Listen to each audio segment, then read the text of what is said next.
Sweet. Awesome. All right. We'll start all over. Here we go. Welcome to Inside the 18. I'm Michael Magid, live from my bunker in Palm Desert, California. I probably shouldn't give away where I am because who knows who's looking for what right now, who's scavenging for what right now. We are going Facebook Live right now.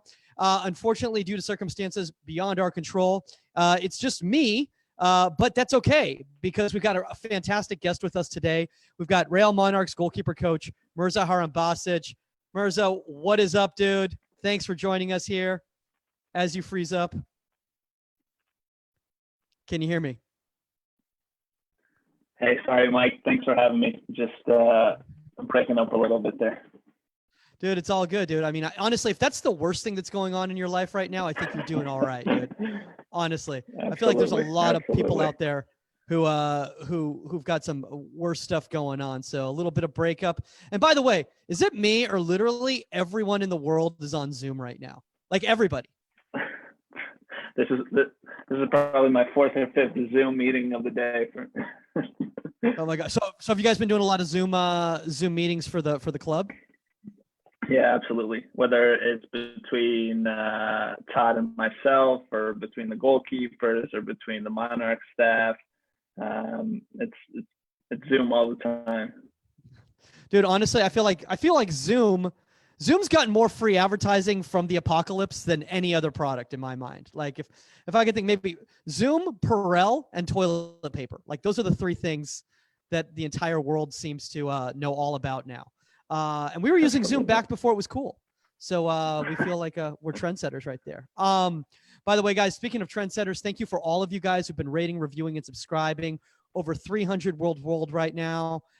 Make sure that you're leaving your social media handle, your Twitter or your Insta, and we will follow you back.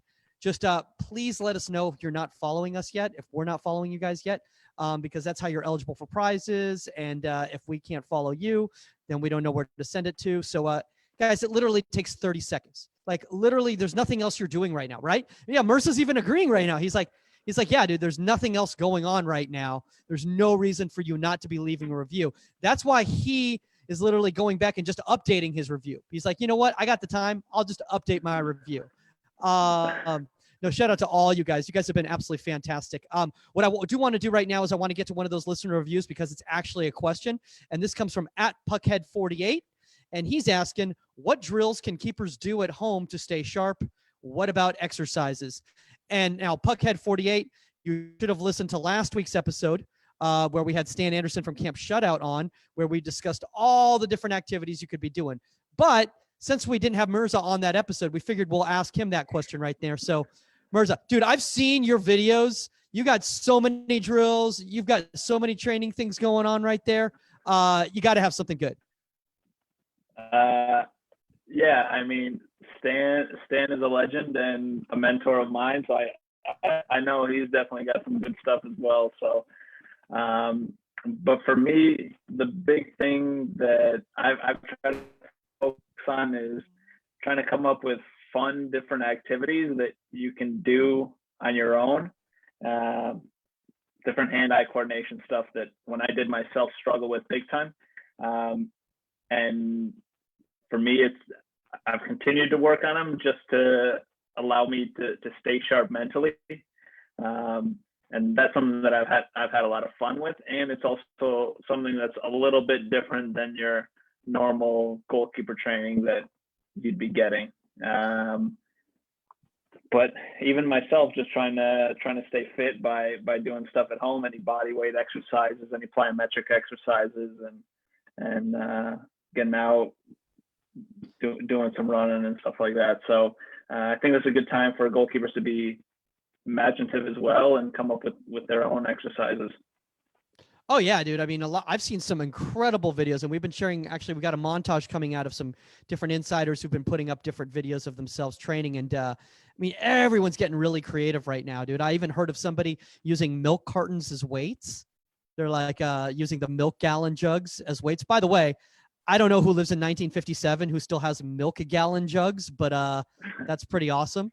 I don't know if that's a thing in maybe some different states. They outlawed that And California, I think they just outlawed milk. I think it's just almond milk now. I think that's all we got going. I think you brought up a really good point regarding the hand-eye coordination thing, because when you went to the DFP program, they did the whole the eye and the hand. Yeah, can you explain that a little bit to our audience so they kind of know what we're talking about? Yeah, absolutely. So just from I was fortunate enough to do the DFB course, goalkeeping course, as a academy goalkeeper coach at MLS. So the MLS set up a partnership with DFB. And what they stressed on greatly was what they call brain activity. So even, they could integrate it within their session or do it before their session in the gym or whatever, before they came out to the session. And they came out with different exercises, with the ball, without the ball, with tennis balls, with different jump rope stuff, etc. All these different exercises, so the goalkeeper could improve the vision, but also be more mentally switched on and more mentally engaged as they enter the session. Yeah, and see, that was the really cool thing that I was learning about when I was learning all about what you guys did there at that course. By the way, shout out to the DFB in partnering with MLS to put that whole course together, because it sounded like it was absolutely incredible and really beneficial for both parties, both the MLS coaches and obviously the people from the DFB, to see what the youth academy kids and coaches are doing out here. Was just how simple it was, yet how difficult it was, because I actually tried to do one of the activities, and it was really hard.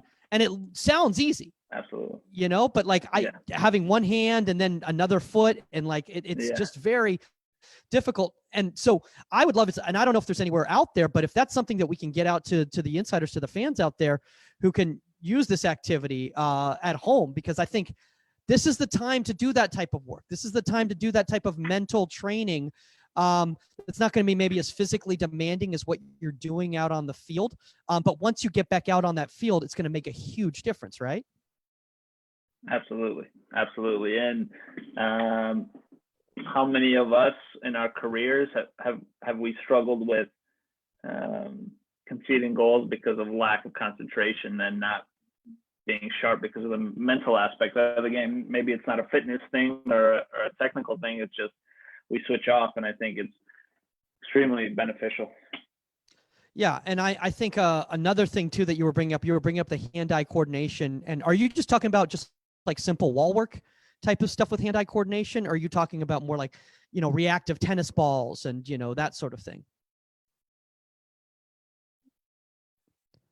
Mirza, I think you froze up right there. Can you hear me? I think you can do all sorts of those things. Obviously, it depends during these times what you've got available. Do you have someone that could serve to you? Do you just have a wall and yourself? There is an app that the first team goalkeeper coach that at Real Salt Lake that I work with, Todd Hofford, who you guys have had on the show. What a hack! That guy doesn't know anything about goalkeeping. Come on. He presented us an app called Switched On, I think it was called. And it's kind of like an app that randomly will show colors, right? And I know we've seen a lot of these different kinds of, though we see goalkeepers do those activities where those random lights pop up, but those are really expensive.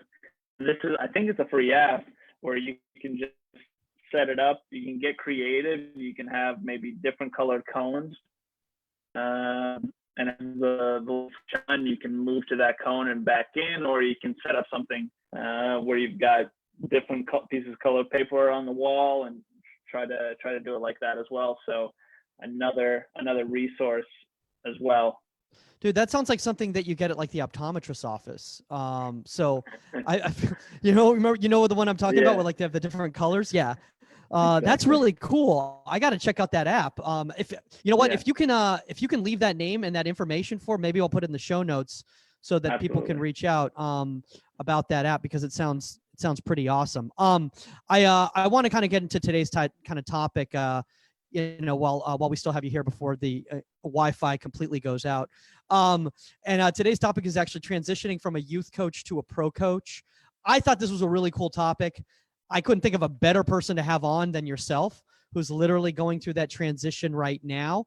A lot of people out there, they don't understand how to adjust their sessions based on the levels that they're coaching at and who they're coaching with.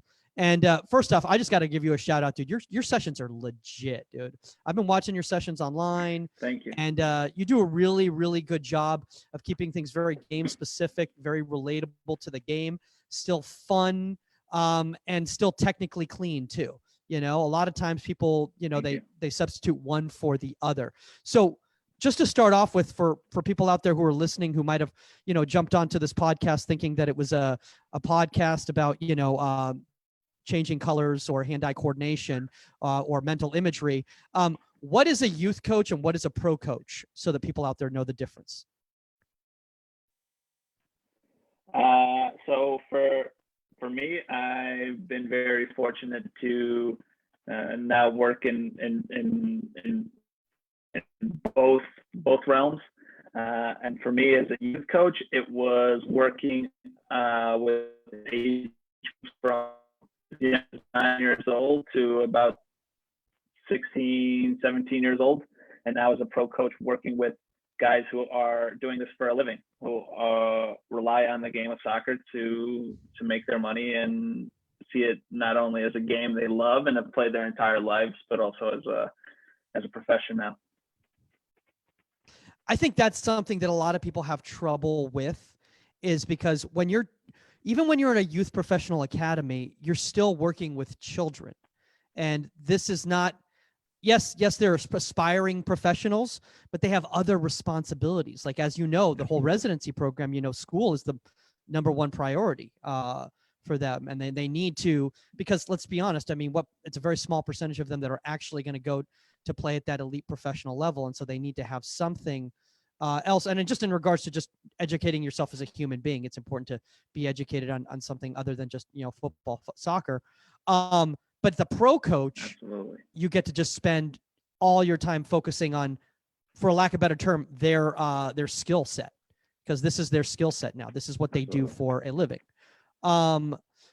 Why is that so difficult for coaches to understand the difference when they're putting a session together? Yeah, that's a great question. I think, in my time in the academy, you have to take in other aspects, like you said, as far as the school, as far as typical, normal high school age boy things that are going on in their life. You know what I mean? And how you address things and how you communicate with the goalkeepers on a day-to-day or week-by-week basis is different than dealing with the pros. Yeah. With the guys who come in, they work very hard. We have a good relationship, but after that, they've got their own lives and they've got their own aspects of their lives that they have to worry about. That's definitely different than a 15-year-old boy.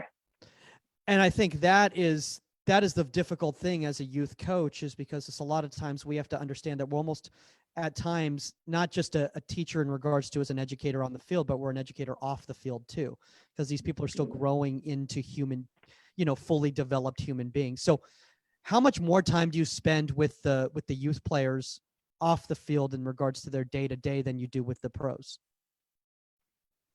Yeah, so when I was with the academy, it was definitely more. So just kind of a typical day with the academy was we train at 7 a.m. So I'd see the boys bright and early. They'd go off to school. We'd be in the office, and then I'd probably see them again in the afternoon, either for another session maybe in their gym session or doing the video session that afternoon as well.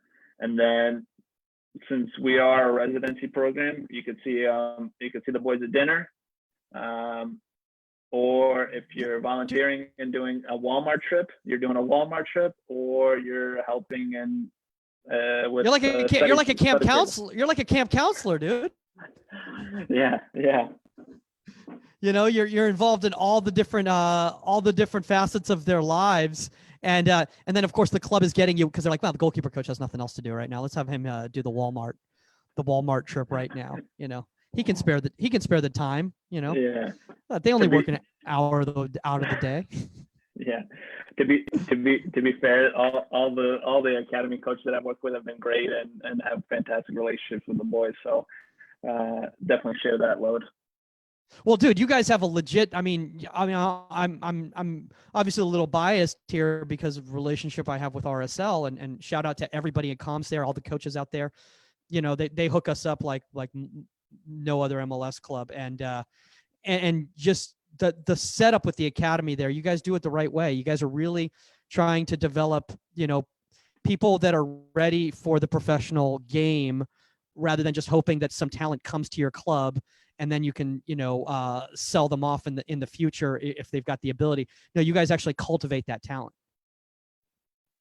I've been this is the first pro club that I've worked at, and it's been I've been really, really fortunate and really lucky that this is where I work as far as quality of player, quality of the academy, quality of the club, and just the people at the club as well. So it's been great. Yeah. By the way, shout out from Stan Anderson right here. He goes, "Are we live?" And then he goes, "My guy Mirza."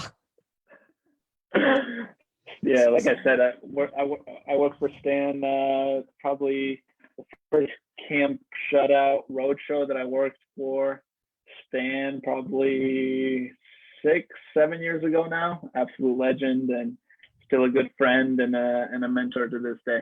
Stan the man. That's fantastic. Have you done Camp Shutout Unscripted yet? I haven't yet. Oh, I don't want to put him. I don't want to put him on blast right here. All right, so let's talk about the fact that you were at RSL at the Professional Academy. You know, after you did the whole college thing and you went to the youth academy there. Do you feel that working at the Professional Youth Academy prepared you better for working with the pros than if you had just come from an amateur club? Yeah, I think so, because of just being immersed in that, environment.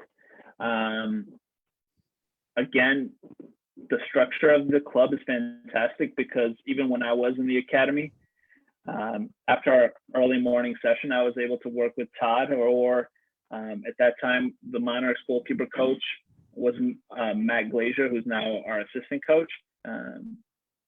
It was also a fantastic goalkeeper coach. So I was able to learn and see what they demanded of the guys and how they ran their sessions, not from a technical and tactical standpoint, but also from like the flow of it, the demands of it, and what to get out of those sessions as well. So I think that was definitely helpful for me.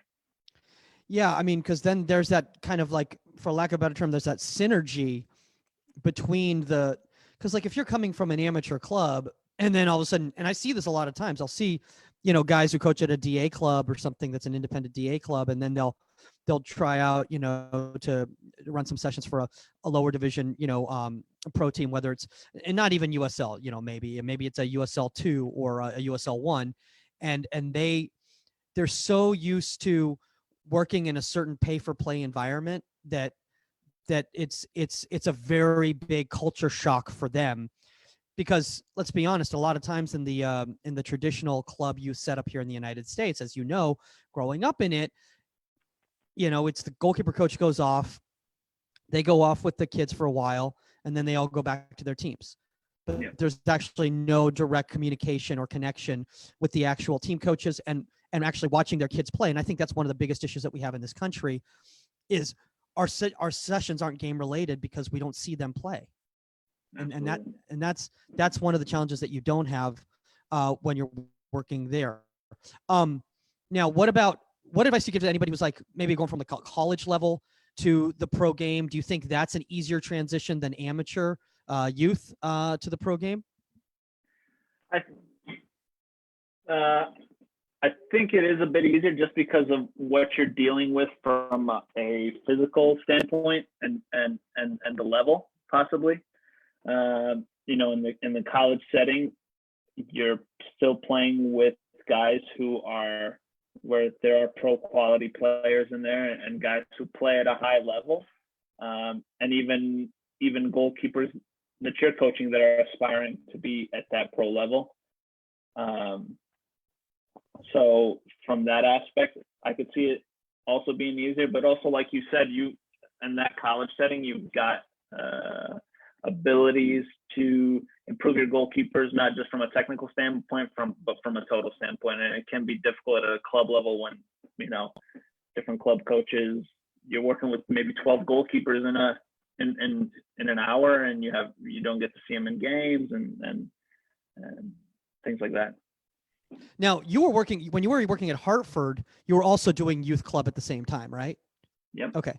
So it was easier for you to, when you went over to RSL to work with the youth academy, to work with the kids, because it's not like you had just been working with 22-year-olds and now all of a sudden you were working with 12-year-olds, and it was such a different dynamic that it took a little bit. But was there a little bit of an adjustment period because it was new to you, or was it a pretty seamless for you? Right. So back to that pay for play model kind of situation. Probably 3 summers ago, I took a trip out to the West Coast to shadow a few goalkeeper coaches. And the first place I went to was Seattle Sounders Academy, and I got to shadow Josh Ford, who is a fantastic goalkeeper coach. And now after I spent that week in his house and following him along and him being fantastic towards me, we've become really good friends. And that's probably the first thing that I got out of him and how he ran his sessions was the demand that he put on all the goalkeepers that he worked with, whether they were 13 or 14, or whether they were, at that time before the Tacoma Defiance, Seattle 2 goalkeepers. Was he demanded so much out of these young goalkeepers that it was really impressive, and how they responded to him was fantastic as well. So even before I went to RSL, I was able to see that and started to implement it myself. Dude, I think that's awesome that you did that, and I think that's actually great advice out there for any, you know, aspiring professional coach, is go out and you know, all of us in the goalkeeper union, we always talk about this, is like, go out and shadow people's sessions, man. No one's trying to hide stuff. Everyone's trying to learn from each other. I mean, at least the good ones are. And you know, and that's the really cool thing I love, you know, about Todd, is like, he's so open about, you know, allowing you to just shadow his sessions and just check them out, you know. And that was the first thing I remember. I remember when I first saw one of Todd's sessions first live in person, was just how he expected a lot, but it was clean, it was consistent. There, but he wasn't overbearing. He knew what it is that he wanted out of the session. He knew what he wanted out of the keepers, and the keepers held themselves to a certain standard. And if you can get that from youth keepers, man, I mean, you're golden. And obviously, you've had a very big success story, you know, obviously with David Ochoa, you know, moving up through the academy, you know, now to Monarchs, and you know, hopefully to the first team at some point. I think one thing that a lot of coaches make, and I've talked to people about this, is, you know, is that when they start coaching at the professional level and they've been working with the youth, is that they're treating the pros like they're still children. And that doesn't work. And I recognize that with Todd's session, is like, you know, he has a certain expectation of them.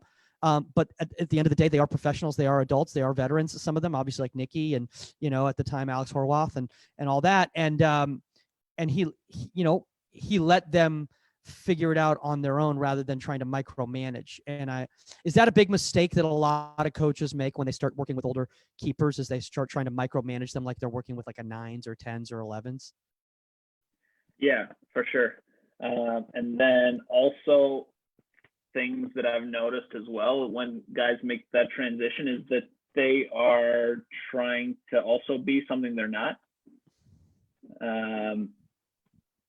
If just because you're working with a pro goalkeeper and you want to be the tough guy or whatever like that because you're normally not, and maybe now you're doing it too much, then that's not taken well either. The biggest thing is just to be genuine and to plan your sessions, how you run your sessions, and then just like you said earlier, in regards to learning and continuing to grow, use that as a learning tool to see, okay, why didn't my session today with David Ochoa or at that time Alex Horvath or whoever it was, why didn't it go well? Well, okay, because of these reasons. Okay, well, got to make sure next time that I do better, whether it's my service, whether it's the flow of the session, whether it's understanding the workload of the session and these different things. Yeah. I know you have to be careful about what you say about Alex now, because he's in the front office and all that. So you got to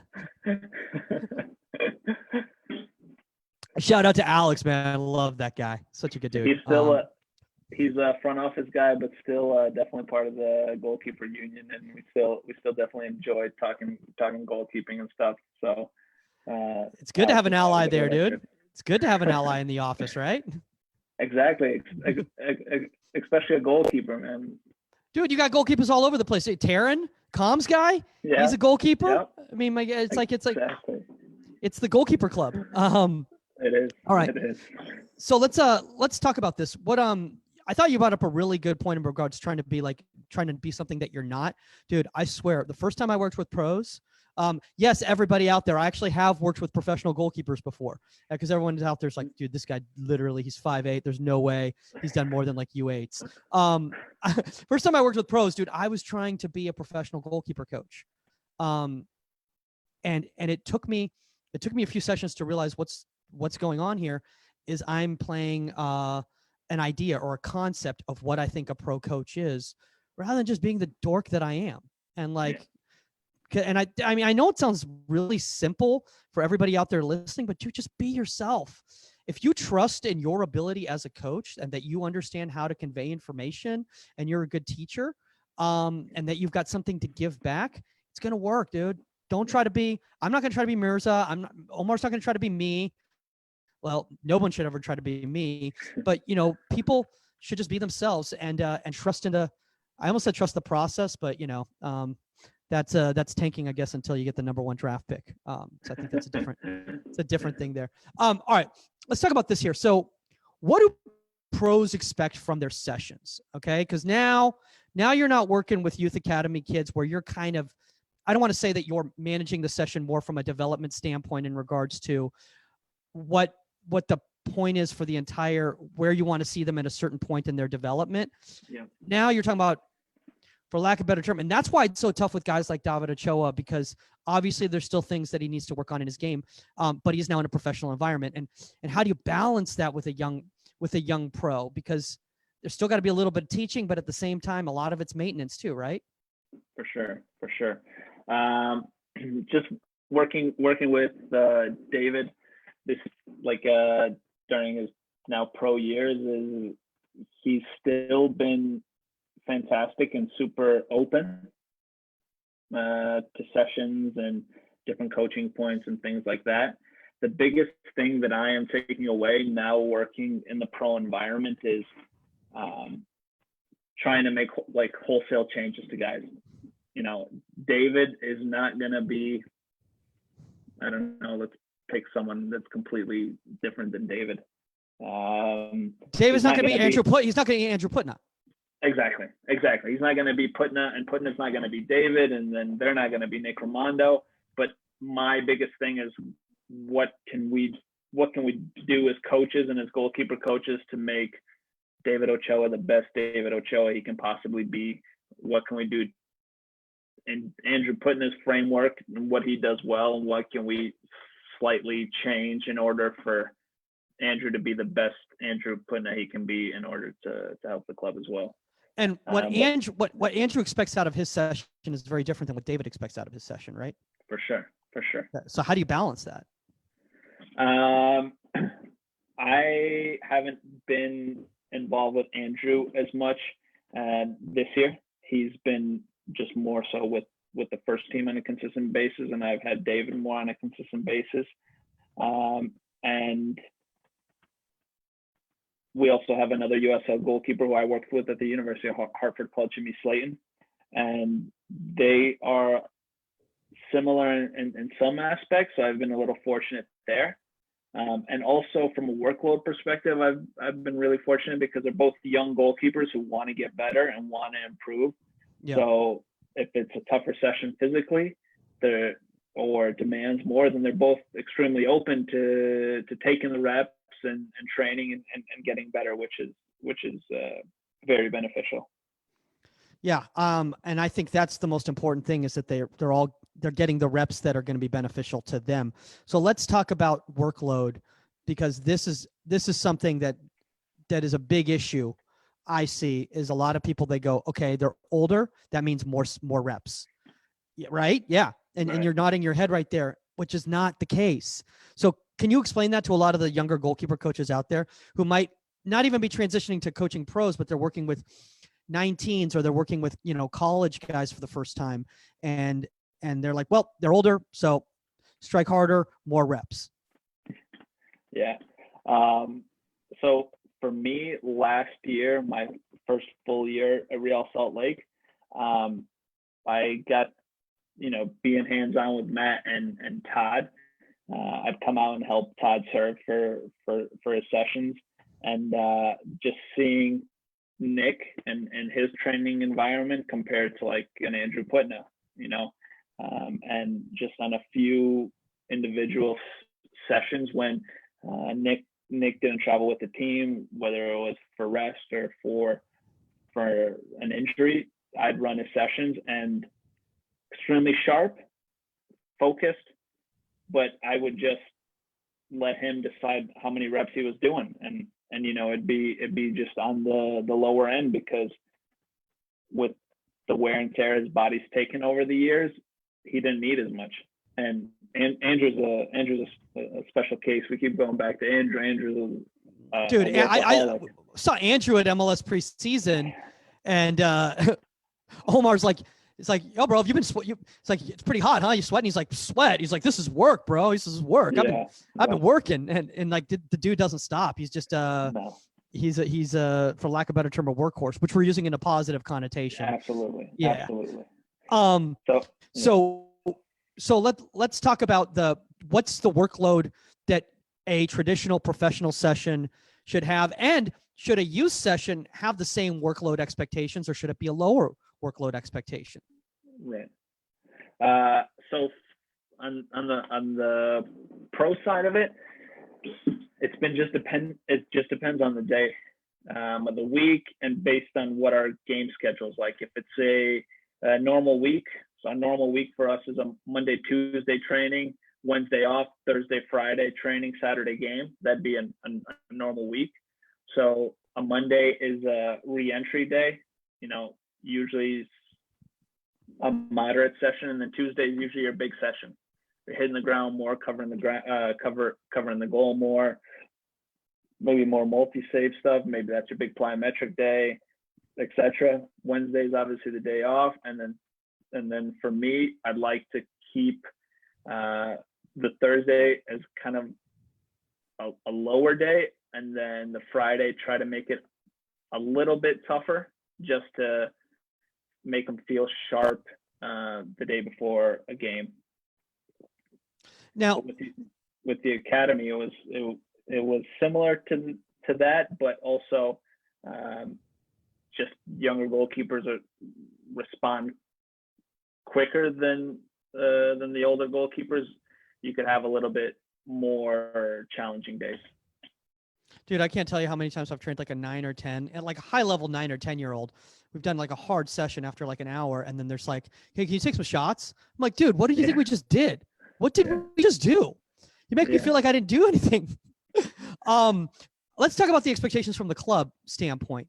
because this is something that's very difficult for a lot of youth goalkeeper coaches out there. And I bring up youth goalkeeper coaches because a lot of the people that listen to the show, and watch the videos and all that, and Omar's, Pro G, social medias are youth coaches.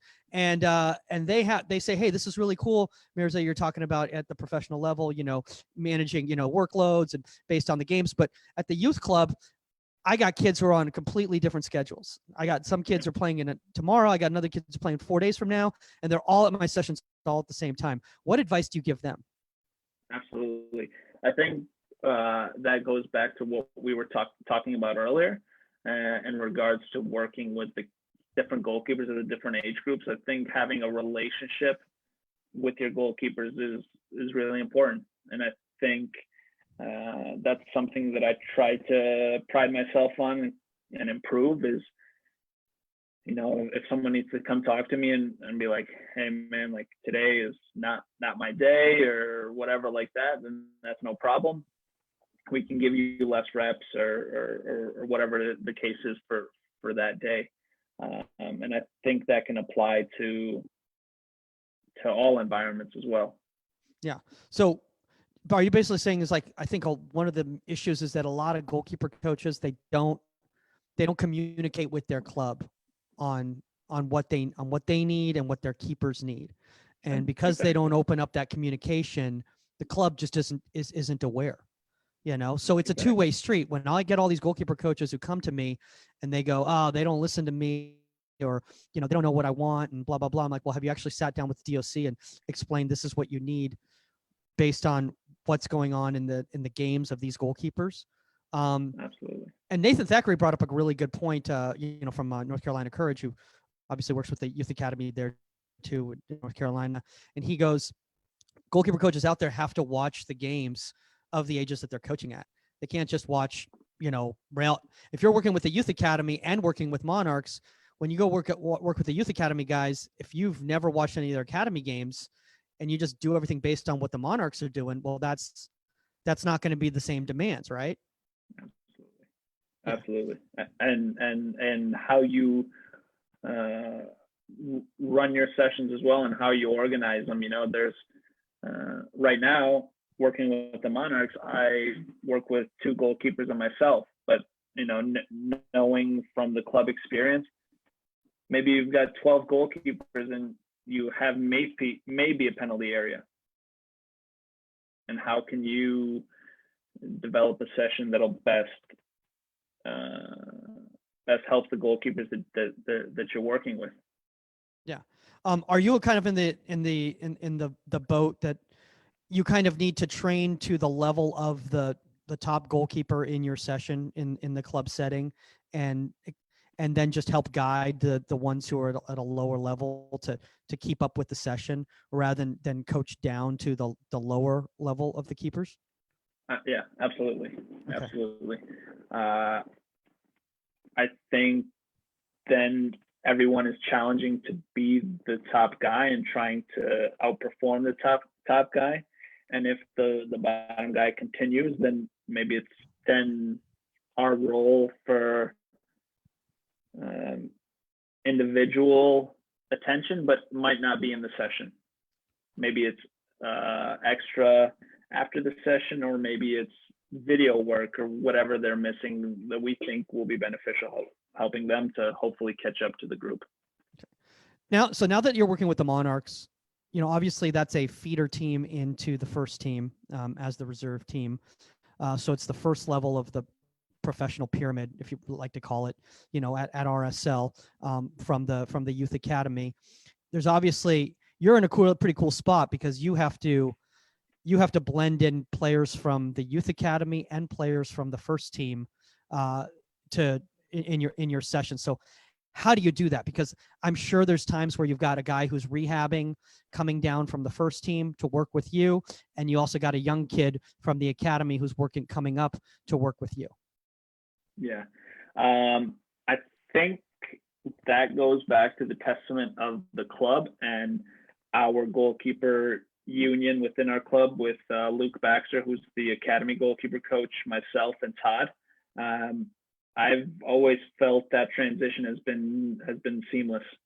The academy goalkeepers are talented. They work hard, very coachable, and the rest of the goalkeepers are fantastic as well. So as far as integration or guys coming up and going down, it's been, in my experience, has been really, really effortless. And the older guys, like for example, we have Jeff Dusnup, who's a 2004 goalkeeper, spends a lot of time with the Monarchs and with the first team.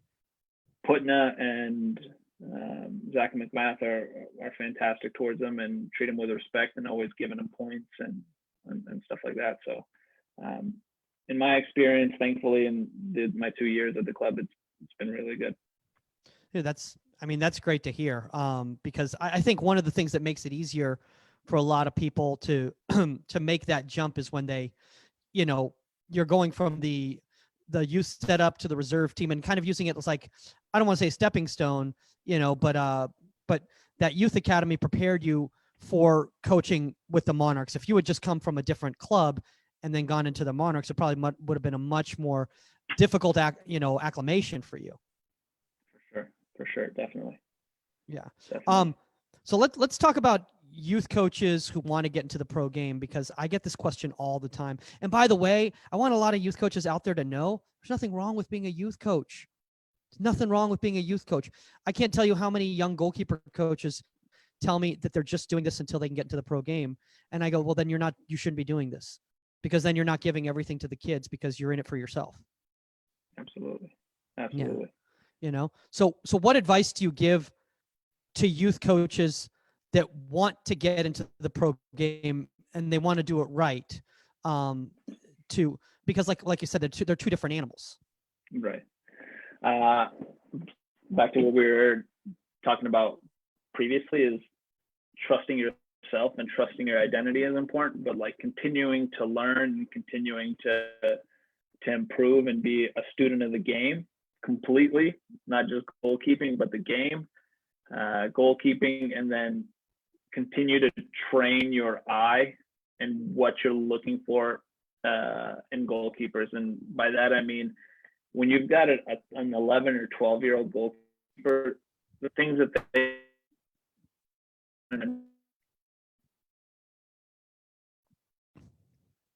Mirza, 5-year-old, 26-year-old pro who's. Can you repeat that, Mirza? We just lost you right there. So can you repeat? Yeah, sorry. Yeah, no worries. So what I was saying is just train more and more sessions and continue to train your eye, because a 10, 11, 12-year-old goalkeeper, the weaknesses that they have in their game is so much more than what a 26, 27-year-old pro has. Just being really focused on the details and being able to continue to help and facilitate those goalkeepers as well, and continue to learn and grow yourself.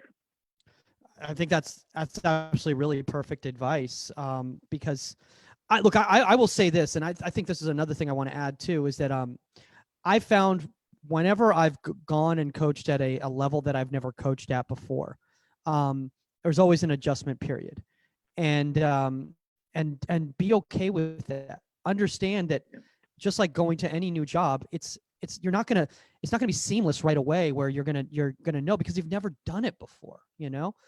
I remember I panicked the first time I was ever questioned by a pro, because I felt like that deer in the headlights, and I'm sure you know what I'm talking about, where you're like, yeah, is this dude gonna trust me anymore? Like, is he testing me? Like, I started getting in my head, and I'm like, and if you show any lack of confidence, that's when you're done, because the number one thing is that any player, regardless of whether you're a youth player or a professional player or a college player, is that you want your teacher to seem confident in what they're telling you. Otherwise, it's going to be very difficult for you to continue working with them.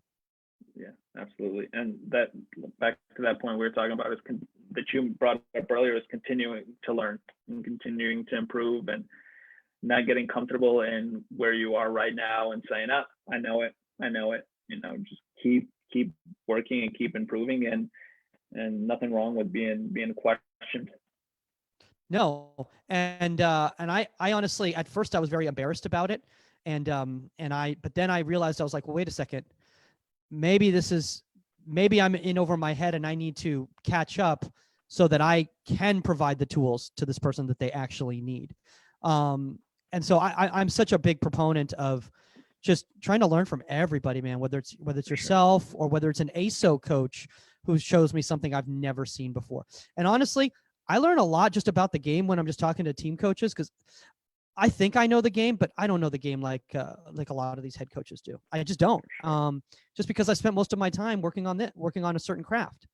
So that I've understood is that as I'm coaching at the higher levels, is that I need to really be able to understand the game in order to really provide the tools that these goalkeepers need. With that being said, let's talk about a typical session that you put together for a youth player versus a pro player, and what are the variables that are different? Right. As far as the outline of the session, for me, it's pretty consistent, at least during my time at RSL. Depending on the topic of the day, we'll start with some type of warm-up where we're starting to integrate, whether it's the movements or whether it's the techniques that we're going to see from the session, and then try to get to goal as quick as possible, to try to replicate those game-like situations that the goalkeepers need to see. The difficult part, or not the difficult, but the differences is the pace of the services, the pace of the session, based on the youth coaches, based on the youth goalkeepers or the pro goalkeepers, and numbers as well. When I was with the academy, I had anywhere between 4 and 7 goalkeepers at a given time, just depending on the day, depending on who was in, whether we had a trialist, whether we had guys training with the Monarchs or the first team. So trying to organize sessions to be useful and flow really well so that guys weren't spinning around and getting the right amount of reps. Yeah. Now, do you think that sometimes when people are putting together a youth session, they overcomplicate it because they think that they need to, they hear somebody like yourself talking about all the different aspects of the training session, from the warm up to analysis to, the game situational to the actual game. And then they go, oh, okay, every single one of my sessions needs to have this with my U9s. Right. What advice do you give them to make sure that they're still getting what the demands are of that level, and yet it not just being stale and stagnant and the same thing over and over again? Right, absolutely. That's really similar to kind of that question you had with Nathan in one of your previous podcasts, talking about what the game demands for that specific age group, and back to what we were talking about is having an understanding of the game at that age group. You're not going to ask a 12-year-old goalkeeper to be able to clip a ball and let's clip a second layer ball onto a striker's chest, or these types of things, And I don't know. I've seen some of the RSL players, dude. I don't know. Yeah. You got some big kids there, dude. You got some big kids. We do. We do for sure. But again, that just goes back to what we expect of the different age groups, and if they've surpassed what they are doing at that age group, what are the next challenges you're giving them, and what can they do? And then in a regular environment, can you have those younger goalkeepers then train up and train with the older goalkeepers to no longer be that top guy or girl?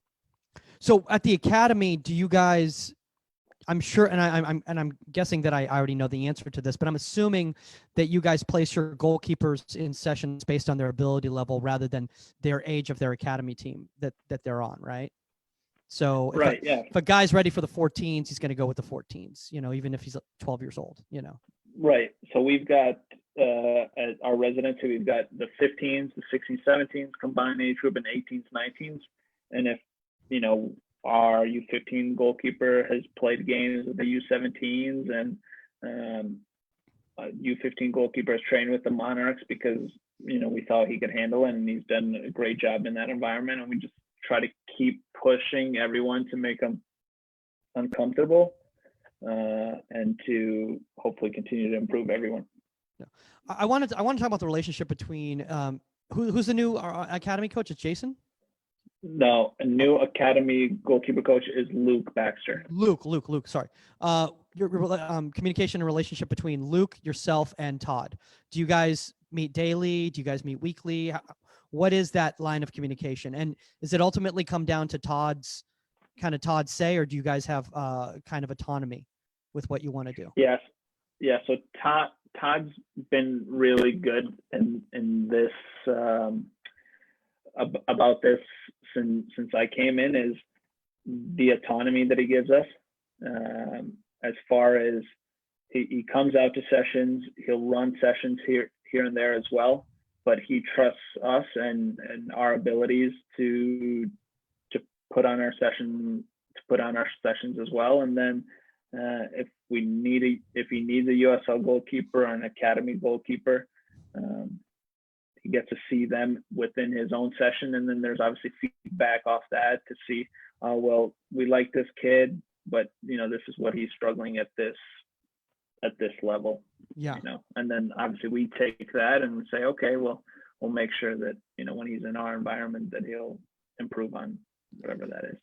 I just hope there's like a little RSL goalkeeper war room at the facility right there, where you guys all huddle together over all these different notes and different breakdowns of different goalkeepers, and kind of under I don't know, some sort of light like they do at the Pentagon and all that stuff. And just the dark room, the one light, yeah, for sure. Yeah. For sure. So does Todd ever run sessions for you? So with the Monarchs, what we do sometimes, and the first team is depending on the week, on a Monday, it'll be a combined session with maybe guys who haven't played that much on the weekend. So in that aspect, either I run the session or Todd runs the session, and our goalkeepers are there from both teams. And, that's how we do it. So Todd's hands-on with USL goalkeepers and with the academy goalkeepers as well. Yeah. And finally, before we move on to the fun stuff here, Mirza, I want to ask you, why is Real Salt Lake so good at producing pros? I think outside of FC Dallas, I can't think of another academy out there that produces more pros than RSL. Yeah. I think we've done a really good job with the players that we've brought in, with the scouting we've done, and the coaches that we have are fantastic, extremely passionate, and the environment that we have, we're very fortunate. Especially coming from the youth, from the youth game, working in Michigan and Connecticut, working in the youth game. We just lost you there for a second. Can you repeat that again? Yeah, sorry. That's okay. So I was saying, just our environment as well is so beneficial. Obviously, working in the youth game in Connecticut and in Michigan, how much field space you had, how much time you had, all these different things were a factor. And I know it's a lot of clubs, even pro clubs, struggle with that as well. And that's something that we're fortunate with, is the people at the club, but also the environment that we have, that we can provide all these guys. Man, I think a lot of it also has to do with the fact that you're a small market club, and you'd realize really don't have a choice but to build from within, Right. because you're not going out and spending $25 million on a transfer fee to bring in a player. Right. You're looking to bring a kid out from the academy, sign him to the first team, and hopefully they perform at a certain level, and then you either sell them or they become a productive member of the club, moving forward. Absolutely. So Absolutely. And you guys, look, for a small market club, you guys are consistently in the playoff hunt every year. That's a testament to the academy bringing in these guys and having them play in. Because there's a lot of clubs out there who got much bigger names on their rosters, and they don't even have close to the success that you guys do. So, Yeah. All right, let's move on to this little story time thing that I've been doing lately. Because let's be honest, we all have the time and we all want to hear these stories. So what I want to do for story time today is I want each one of us, which is just going to be apparently me and you, are going to share a story from when we first started coaching club and how it shaped who we are as coaches today. So I'm going to let you start off with that.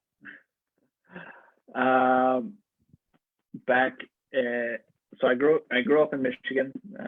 Played my youth soccer there. Played college soccer there. When I was getting into like coaching and realizing like this was my love and my passion and what I wanted to get into, I dedicated myself to researching different sessions and watching different sessions online, and some of the things that I loved that were how should I say it, well out of my wheelhouse and some things that I've never experienced before, but I thought, hey, yeah, I'm going to give it a go and I'll try to do this. So, there might have been a session or two where I had like a U13 goalkeeper and I'd have the tarp out and, wet the tarp and do those types of things. And after reflection, after the session, it was kind of one of those things like, hey man, this isn't you. Like, can't be doing this stuff at this level with this age. And, it's time to kind of research more, do more, and run your own types of sessions. You don't have to be these types of goalkeepers or these types of goalkeeper coaches. Well, it's funny because I think, and Jill Lloyden from TKI, she brought this up at United Soccer Coaches Convention, and Jilly says, she's like, honestly, she's like, a lot of us when we first start off is like we're doing an impression of our goalkeeper coaches that we've had in the past, because we don't have I don't want to say that we don't have the security in ourselves, but we don't have the experiences ourselves as being coaches. So we go with what's comfortable and we go with what we know.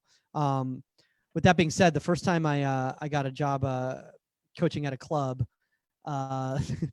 this was an interesting story. So I'd started coaching, while I was playing because I needed money and make no money playing. So I went out and I started going on the websites, and I just started emailing clubs with my resume. The thing was, at the time, it was my playing resume, so this has nothing to do with my coaching ability whatsoever. Anyway, a coach club's back and they go, hey, our keeper coach can't make it to the session. Can you come out and run our session for us? And I'm like, yeah, absolutely. Completely out of my, I nowhere near. It was like a Flight 1 club, and I had no idea what I was doing. So I show up and I'm like, oh, these keepers are actually pretty good. And they go, okay, run the session. I'd never run a session before by myself. I'd never done it before. And so what I did was I started just remembering drills that my goalkeeper coach had done. And I feel bad for these players because I think they did an hour of warm-ups essentially. Is like we're doing like skips, jogs, like stretches, all this stuff. And then like I threw out a bunch of cones and like came up with like variations just on cone work, because I'm like, if I put down a bunch of cones and they're moving, like it's going to look like I know what I'm doing type of a thing. Anyway, that club did not ask me back.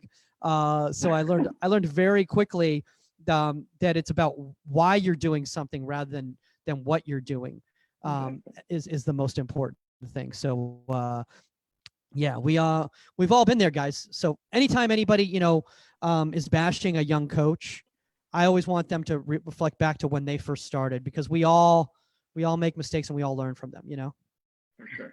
Absolutely. Yeah. Well, Mirza, we've been going for almost an hour here, and I appreciate you taking the time, because I know you've got a very busy schedule going on right now. You got a lot of things, a lot of things to do. I have to go on a drive with my sister and her husband and my nephew. That's what life has come down to. We're looking forward to going on a drive like I'm 10. So yeah, we're going to get out of the house for a little bit and go on a little drive. Before we go, if anybody out there, one thing I want to say about you is you're really good about posting all your content and being open and honest about your training. You're not hiding anything from anybody or trying to deceive anybody in any way. If there's any young coaches out there or anybody else, parents or whatever, that want to reach out to you, where's the best place for them to reach out to you? Yeah. like you said, I'm really open with my content and the stuff that I post, mainly because I'm like every other coach, a goalkeeper coach. I love to learn, and I hope that people can take stuff from me, whether that's good or bad. Whether you say, "Wow, his sessions are crap," that's also totally fine.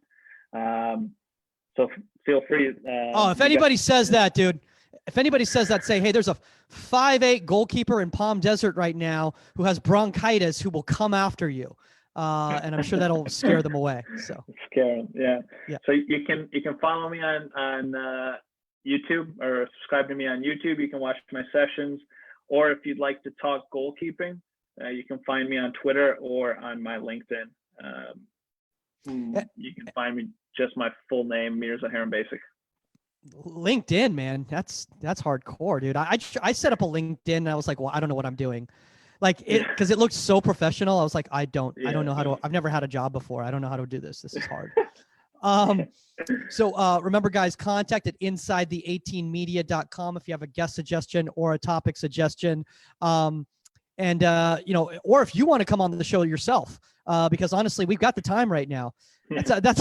That's what's happening right now, man. I mean, we're still releasing every week, but we're also going to be doing a bunch of these Facebook Lives because I need to keep my sanity.